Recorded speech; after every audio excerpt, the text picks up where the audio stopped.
Order! Order! You are an incorrigible delinquent at times. Behave yourself, man!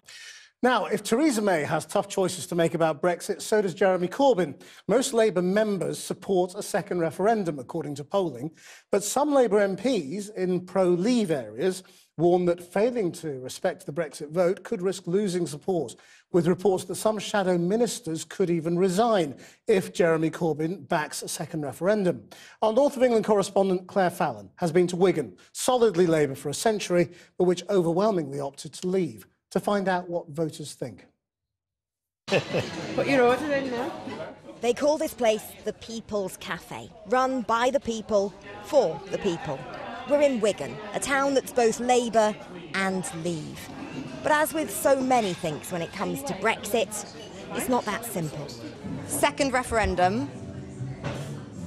Why are you shaking your head? Because I don't think we should have one. I actually was a Remainer, and I would vote Remain again. But we've had a democratic vote, and I don't think we should have another one.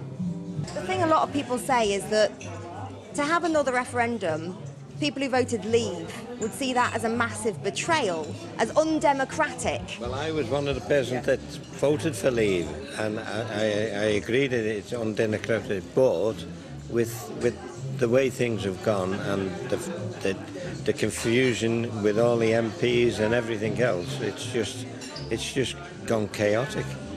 We voted. What are you voting again for? For somebody to change their mind?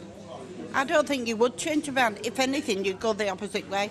And I've just made the topic here. I don't think all those young people which voted for Corbyn in the next I don't think they'll vote for him.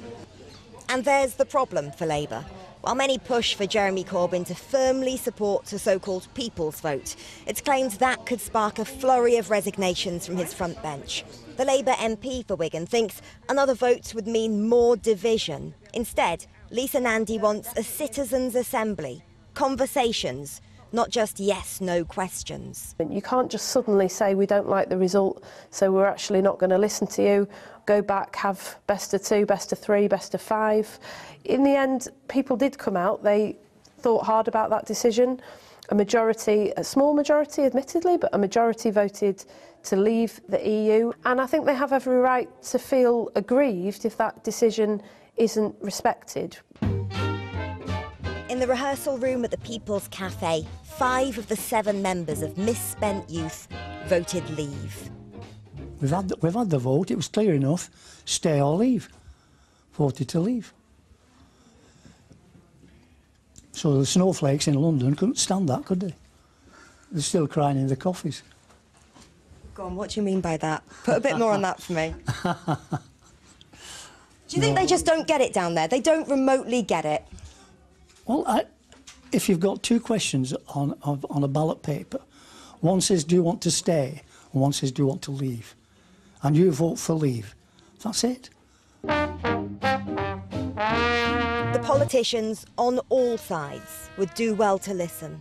For many, the referendum was about more than just Brexit. 2.5 years on, the distrust and disillusionment are still clear. Claire Fallon, Channel 4 News, Wigan.